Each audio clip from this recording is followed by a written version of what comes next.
মাছ রান্নাঘরে আজকে বানাচ্ছি সর্ষে বাটায় বকফুল। এই লাগছে বকফুল, বকফুলটাকে ছাড়িয়ে নেবেন, ছাড়িয়ে পাপড়িগুলো নেবেন, সর্ষে বাটা, সর্ষে আর লঙ্কা বেটে রেখেছি, আর রসুন কুচি, আর কড়াইতে সর্ষের তেল গরম করেছি। এর মধ্যে রসুনগুলো দিয়ে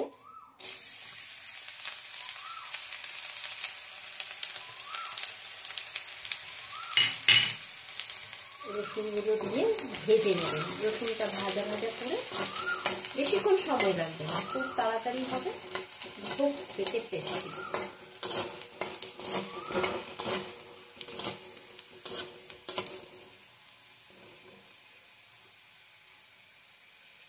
এবার বকফুলগুলো দিয়ে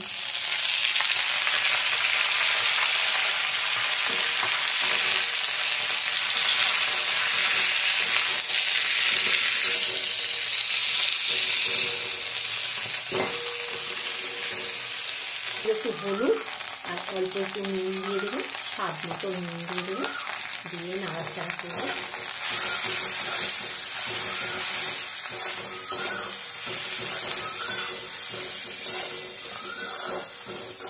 বকফুলের আপনারা বড়া তো খান, কিন্তু বড়া খেলে তো উপকার নেই, যে গুণগত মানটা থাকে না, এটা ভাজা হয়ে যায়।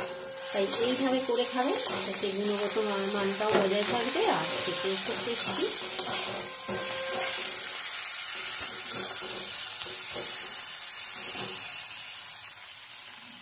আমাদের সর্ষে বাটা দিয়ে দেবেন, 2 চামচ সর্ষে বাটা দিয়ে দেবেন।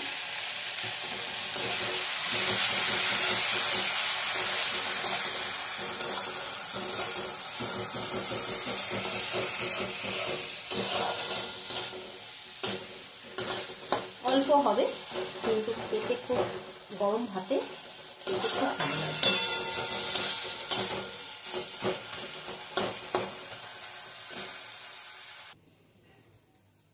রান্নাটা রেডি হয়ে গেছে, খুব ভালো লাগবে, খুব টেস্টি লাগবে।